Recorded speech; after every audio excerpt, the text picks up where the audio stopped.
Welcome back to the Narrative Club. On today's episode, I'll be sitting and talking with three Detroit authors who's been grinding together, working hard together, friendship together, all because of the love of books. That's how they came together. I have on this episode author India Norfleet, King Benjamin, and Black Byrd.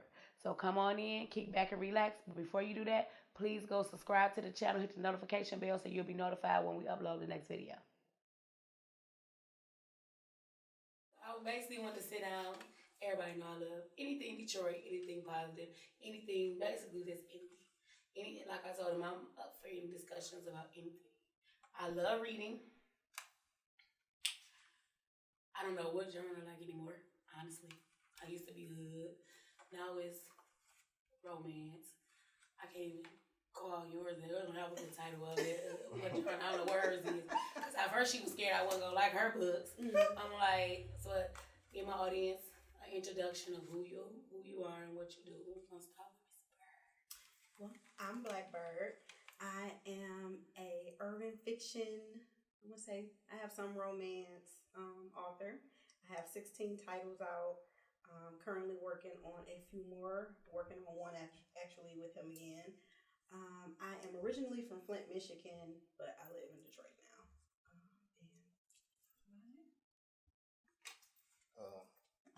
KB, Arthur King Benjamin, a lot of people call me. 24 books out now. That's good. Detroit, self-published. You always been self-published? Yeah, always self-published. Oh, that's it? Hi, I'm India. I write erotic romance. I have 37 books, I think. I was born in Detroit, Michigan, on the west side. I moved to the east side. Jeez, boogie. I think that's it. I just love writing erotica, and everybody took a chance on my erotica. And I'm working on another book that hopefully will be done released soon. And that's it. And the last year you did how many books altogether collectively out of that 37? Because you've been kicking ass the last 2019 was your comeback. I think about 8 or 9 books. Because I know you was dropping. Yeah, you was dropping. I think it was 8. I think you was giving, they all was best selling. Yeah, I think most of them was bestsellers, but I think it was about 8, maybe 9. Last year. Oh, I'm currently under a publisher, but I started out self-publishing. I'm not going to stay with my publisher like forever, but right now I like where I am.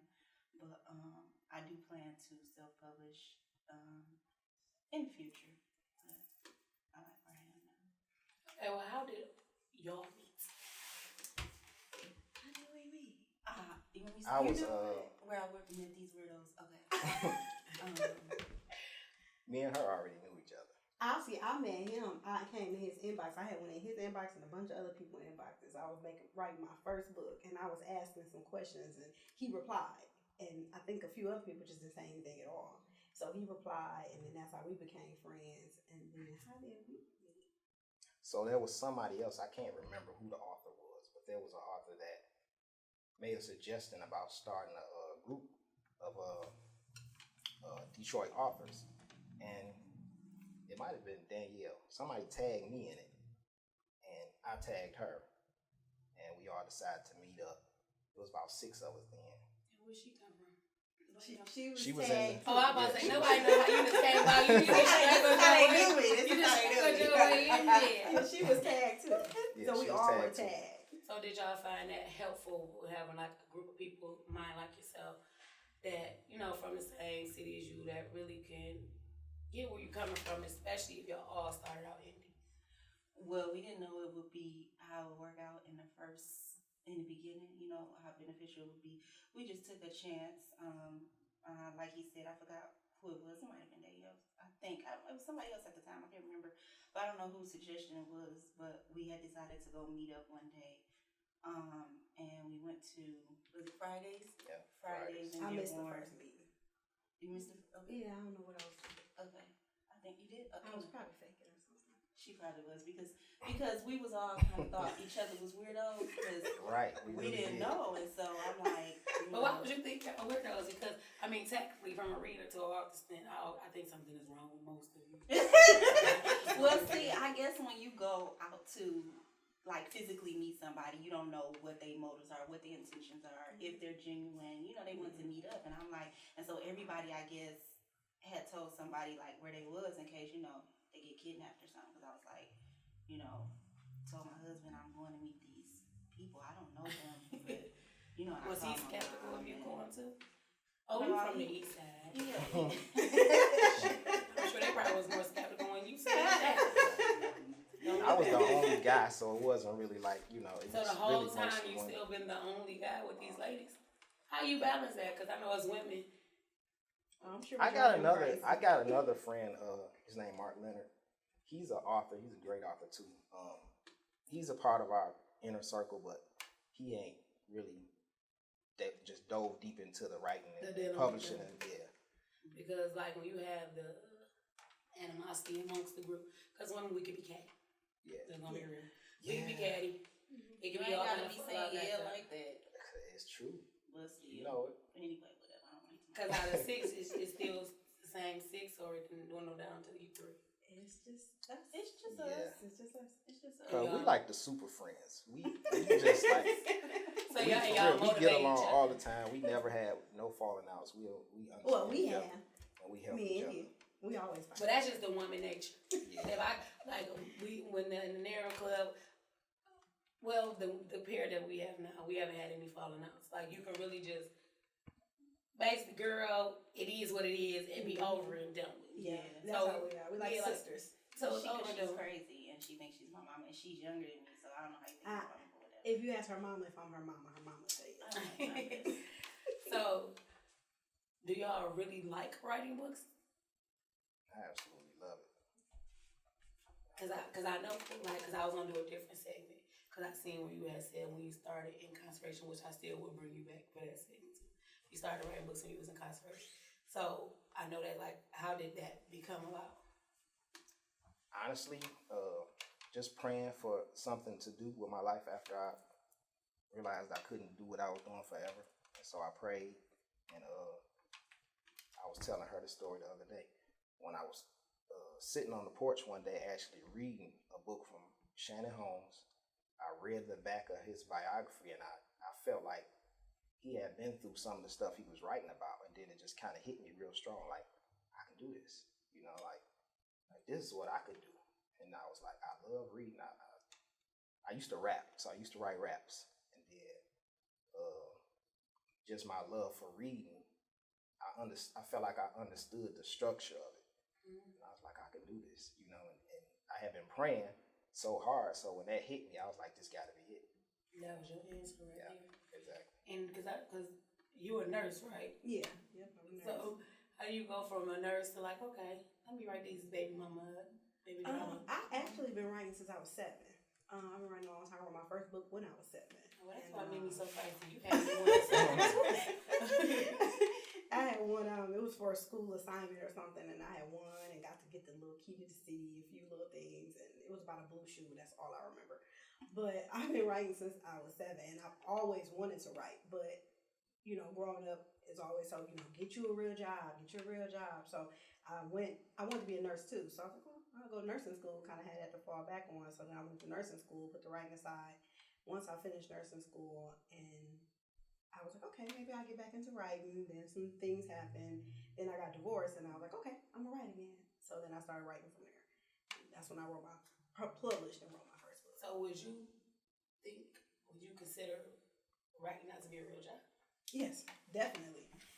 But I understand that it's hard sometimes for the money to come in when it needs to come in. So Especially when you're indie. Exactly. And so being that I gotta make sure I can take care of myself. I said, well, So right now I do like home care, so it works around my writing, so I can write at night. So it works out. Okay.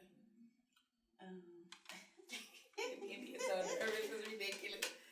For me, I've been writing probably since I was about 14. I started writing poetry. Well, I've always loved to read. Been reading since like really young, about 7, 8 years old.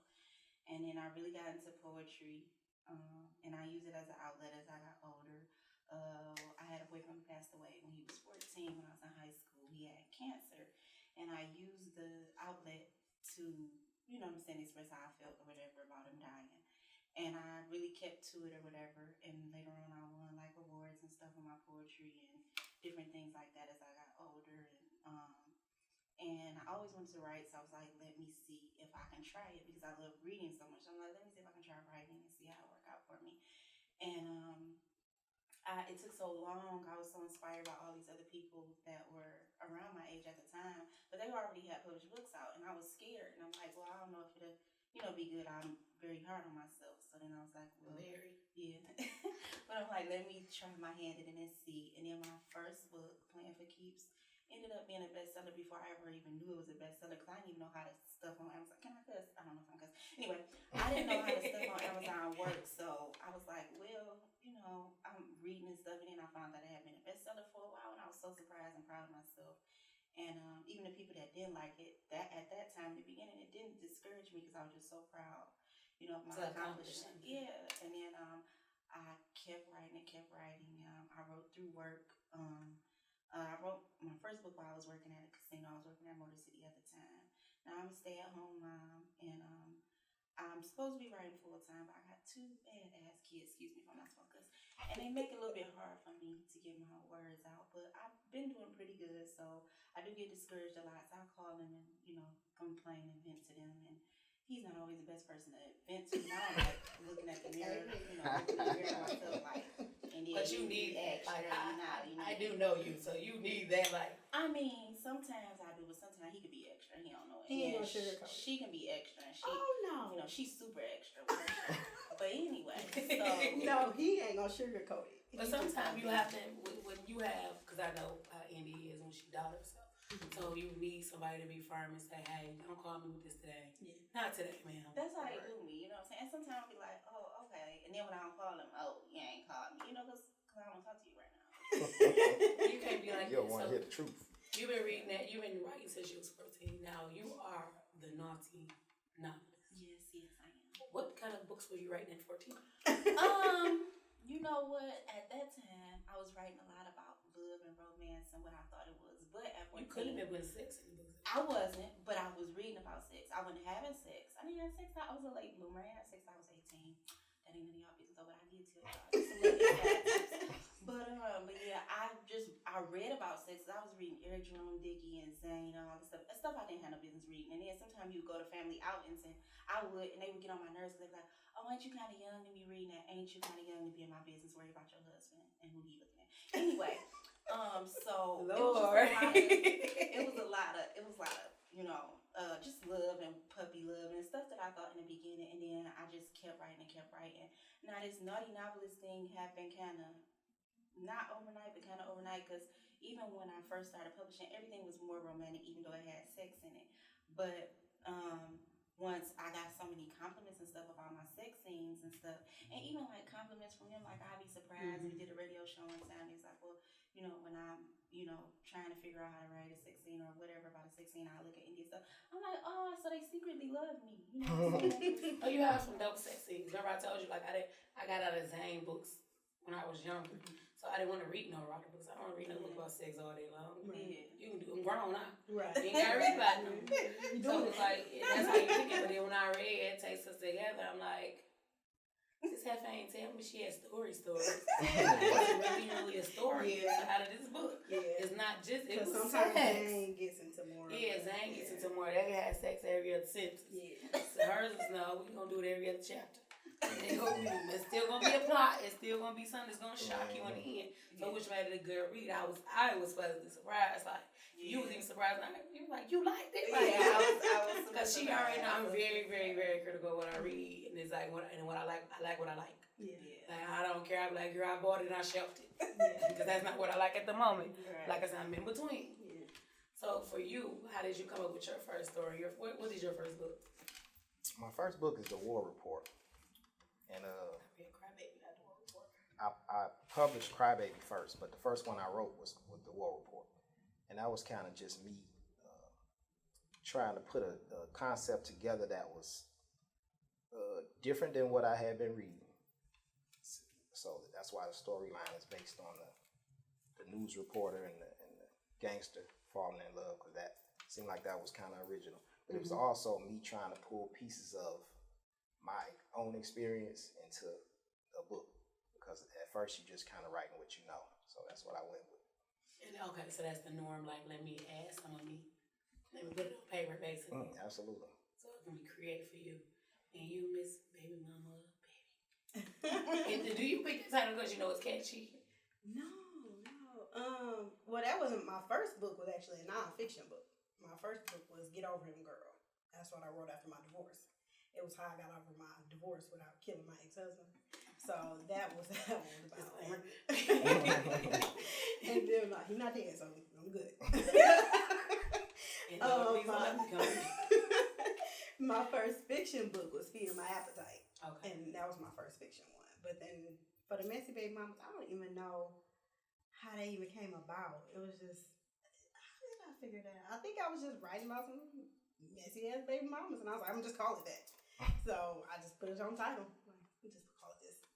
Do the book industry seem like it's hard for you? Like, how would you put it, sum it up? Like, I know sometimes you have to stay focused and have good tunnel vision just to block out all the craziness that goes on. And that's within the industry. Not just saying the book industry, but right. We're talking about books. So let's talk about the book industry. Let me go first, because oh Lord. Because I seem to have the worst luck ever sometimes in this damn book industry. But yeah, so let me go first. So I think it's a great industry to be in. I think if you're passionate about this and like you love writing, like this is definitely where you should be. Like, and you should hone your craft and make great friends and everything like that. But you also need those friends, and you also need, like how you say I was being tough on myself, and they said it also. You gotta remember that it's just words and it's just people, and it's not supposed to get you mad. I have anger issues sometimes, but it's not supposed to get you upset to the point where you want to give up. Because I just went through so much in this industry, and sometimes I felt like giving up, and sometimes I did want to keep writing, and sometimes I said I wasn't gonna write. And you know what I'm saying? I ain't even a writer, and I didn't want to give up for y'all. It's a lot. It's a lot you have to go through. They kind of like, well, Byrd, I guess. She kind of tends to, she a little bit, I'll come back to her. Okay, so maybe he like, he try to like, even whether it's advice or whatever, whether it's advice about books or advice about like, stop effing with these so-and-sos, you know. He try to keep my head on straight or whatever, and I appreciate that. Byrd do too. But it's hard when you actually going through it. Like, I tell them, like, I have the worst luck. And sometimes they laugh like, damn, India, like, seriously? Like, you just went through so-and-so. You know what I'm saying? And so it's very hard, and it gets discouraging at times. And I want to give up. And I'm such a nice person, and I think a lot of times people take my kindness for weakness and just be like, or just assume they can walk over you. Or sometimes people assume that you guilty by association by the people you hang with, and just assume like, okay, this person weak, so you might be weak too. No, your mama weak because I'm not weak, leave me alone. But sometimes, you know, you don't want people to see that right off the bat. Sometimes they know you're not weak. They probably on the weak.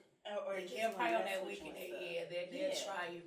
And that's unfortunate, because as adults, who goes around trying another adult? Right. So. And then when you're supposed to be trying to focus on your craft and being better. Like I said, I'm hard enough on myself when it comes to my craft. So all the outside foolishness and drama, and, you know, people don't like me, I don't know nothing about, or people got issues with me, like, oh, you know, I don't even know you, and you don't like me, who are you? You know what I'm saying? Or, you know, why do I have a problem, you know, going here, or, you know, selling books here, or nobody want me here? And it's like, you know, that's hard to adjust. But these two are like, oh, well, you know, fuck them, just keep doing what you do and stuff like that. So sometimes it's easier said than done, because they the ones who like trying to encourage me to let it go. But it's hard to let stuff go when you're right there in the middle of it. Yeah.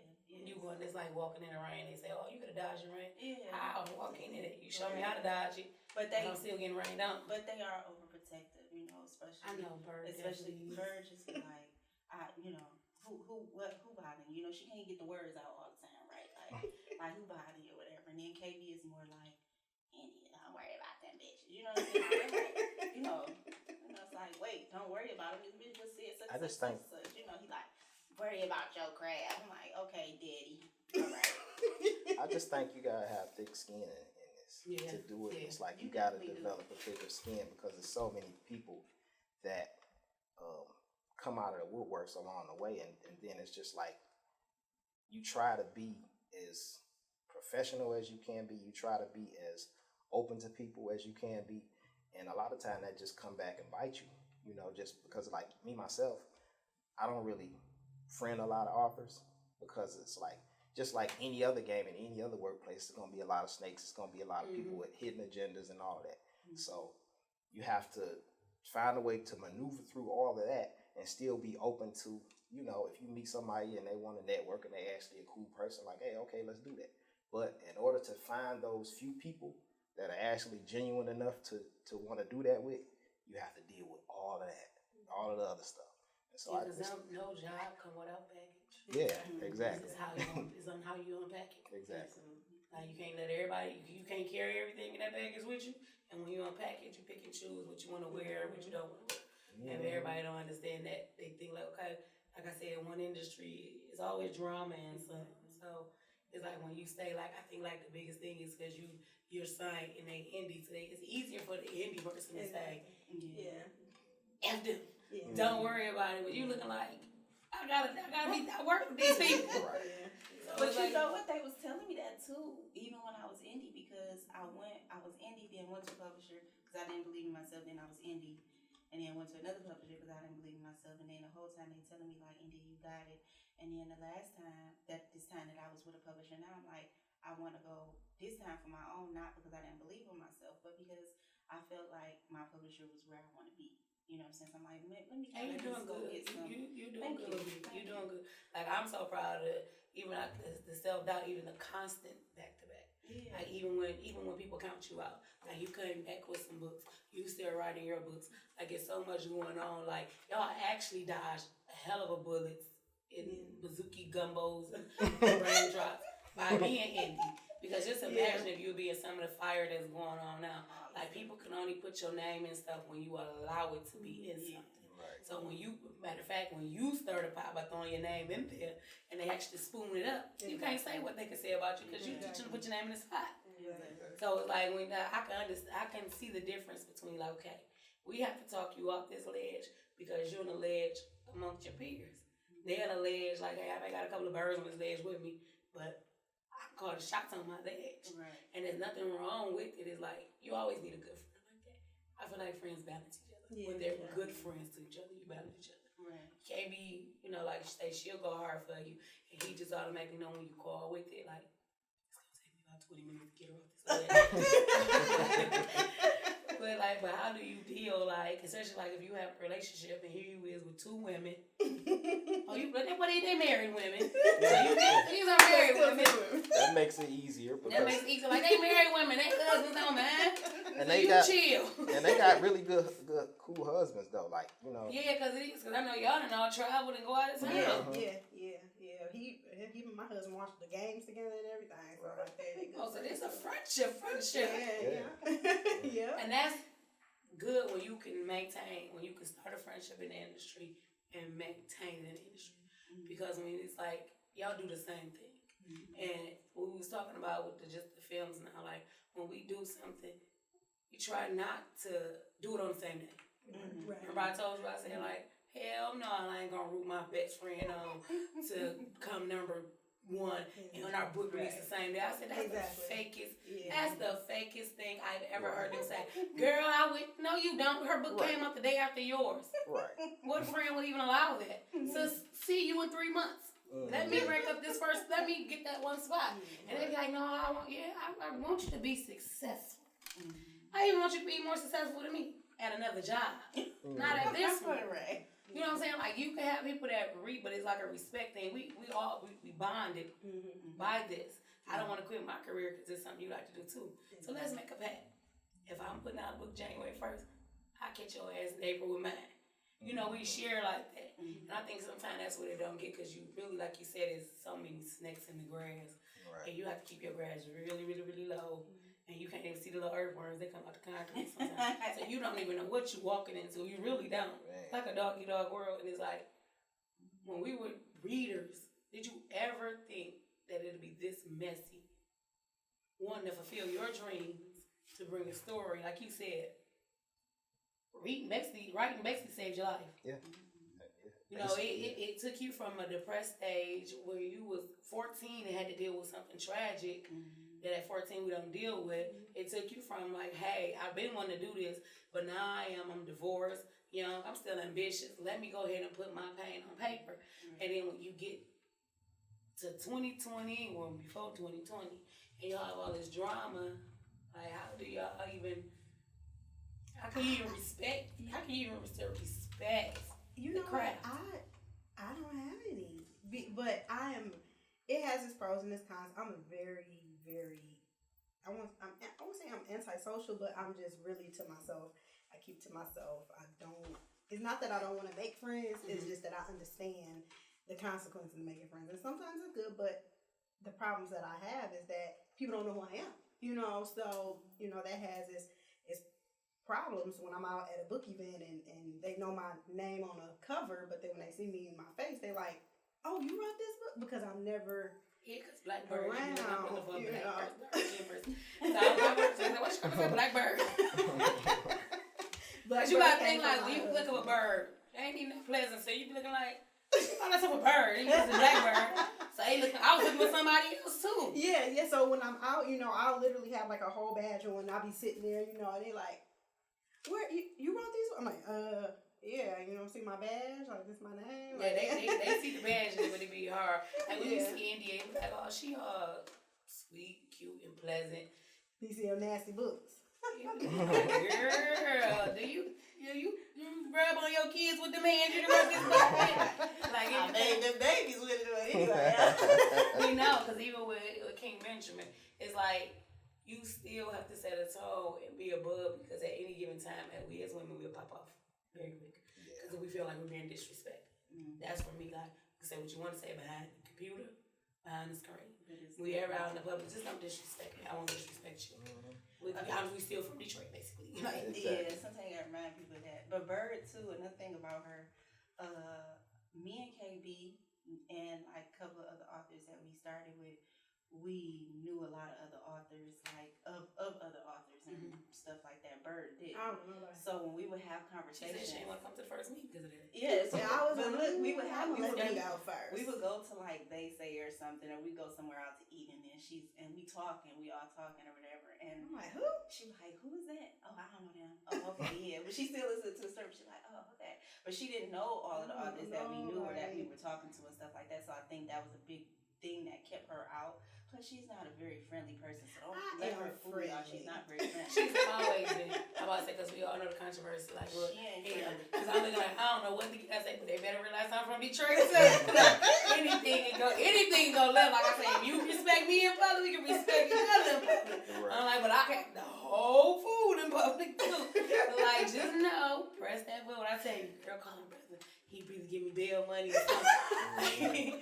Like, it works itself out. But when you have to meet people. Yeah. Like I tell people, they say, like, you get to know people for themselves. Yeah. Because, like, when you friends with somebody, I don't want nobody hurt my friend. Right. So when I'm friends with somebody, of course I'm going to take my friend's side. Because I really don't know you. Like, I don't care. I don't owe you anything. Exactly. So and that I get that from her all the time. I remember my big chick was like, you mess with my friend. I told you, they said, oh, that's your friend. Like, that's your friend. She was like, girl, she mad at you because you did this to me. That's your friend. Right. So it's like that bond, and we are known for hating on each other. People say Detroit is one of those cities they'll root for somebody from Atlanta and shit on somebody from their own city. And that is unless you own. If you really own, then they come from out of nowhere. They're gonna smile in your face and still shit on you behind your back. Yeah, but they'll start rooting for you then. Oh, yeah, after you don't need them to root for you no more. Because it need to be seen. It need to be seen. Oh, you know that person? And then then cheering comes on. We're like, no, all we need to do is band together, stick together. Yeah, like I used to hear that with Big Sean, because like I said, I'm from Flint, so when I came here and everybody, I think Big Sean was really just getting on and stuff, and I would hear like, oh, he this and he that, but now, oh, Big Sean for the city, so he put it out for the city, and it's like with that, you just find a balance to stick to who you are, and regardless, like I don't clout chase of a name, like, oh, I know them. They're my author friends. That's how I be like, they're my author friends. Or, you don't allow people to really, like you say, to come in because you started with 6. and now it's 3 remain. So do y'all welcome a 4th person, a 5th person, a 6th person? It's like, really don't want to. Like I said, we have a narrative club of six my friends, and that's my family. You know what I'm saying? Like, it goes beyond us reading books. It goes beyond us having lunch talking about y'all and that messy stuff they're going to end. It goes beyond that. I really can call these ladies and cry to these ladies and anything. I FaceTime them every night. We have a whole chat every night. Some juicy. We talk about it. Like, it goes beyond just a group of people that just hang together because we like reading. Right. No. And I didn't even know that exists until Facebook. And then that even became a messy source.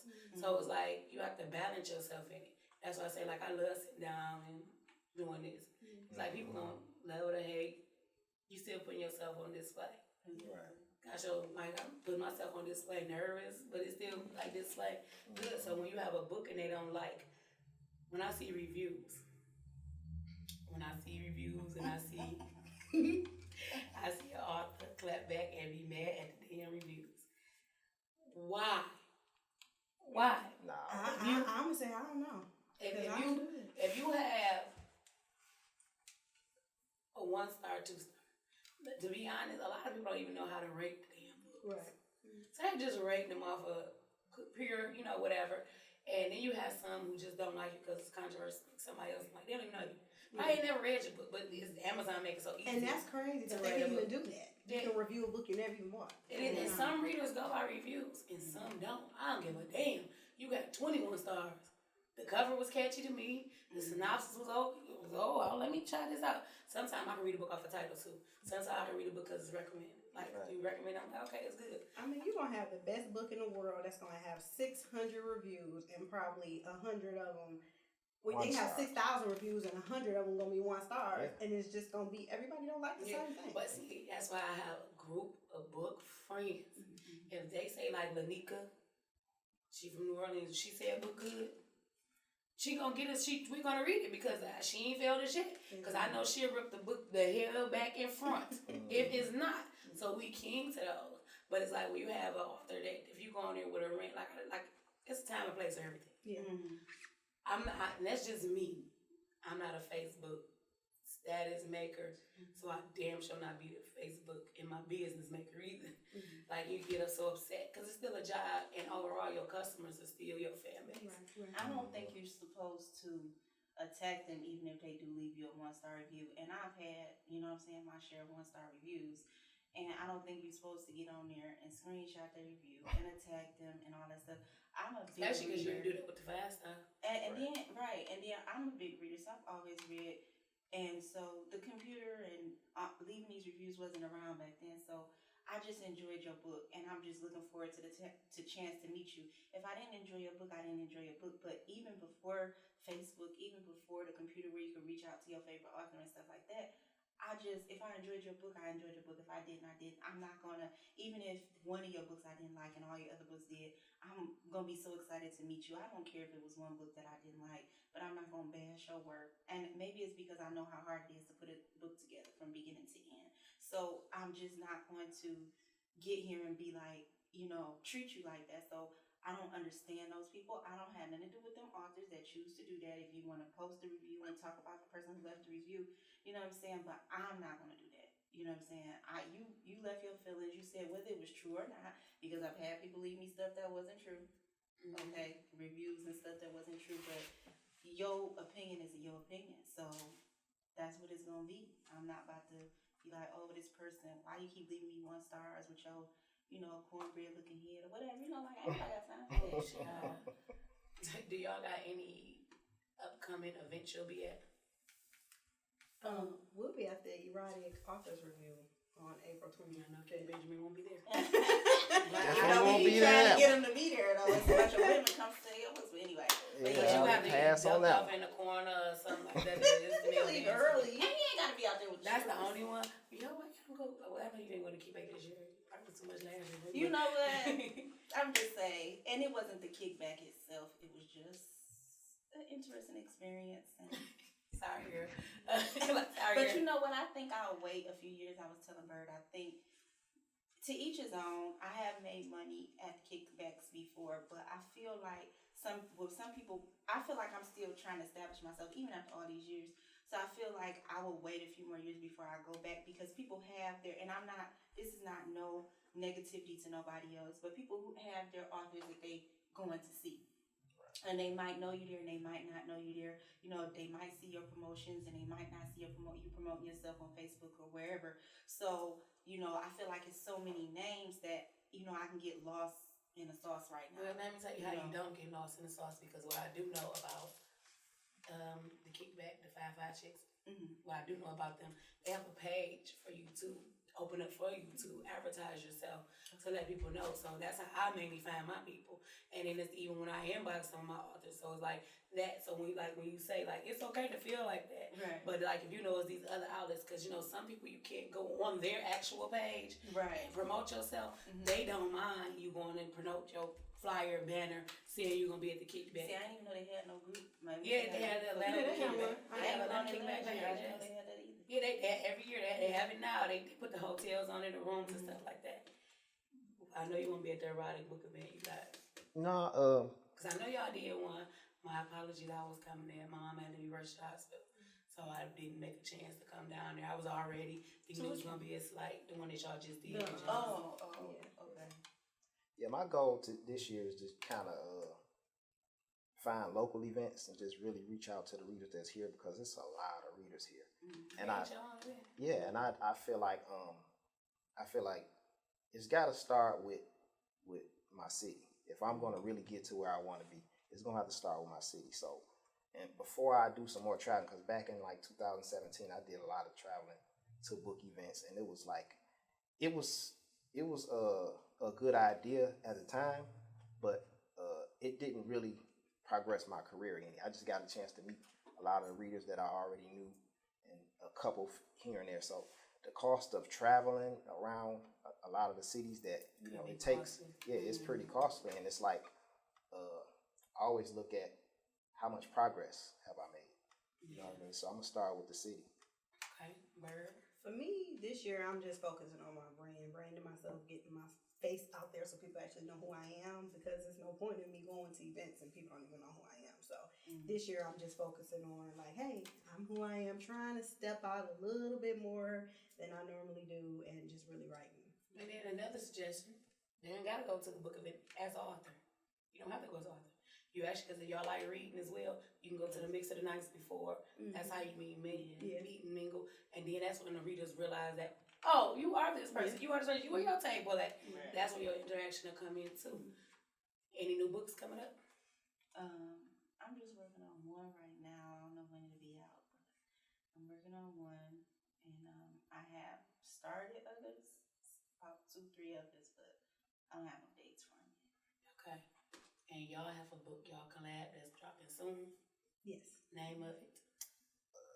The name of it is Boss and the Thug. It was my idea.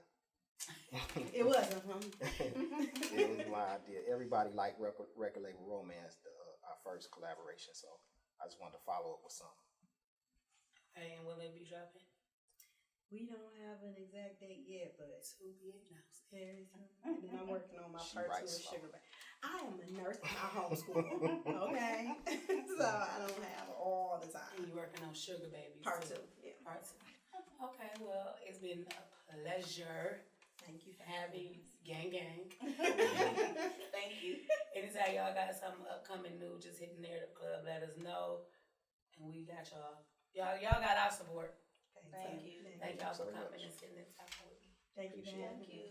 It's all right.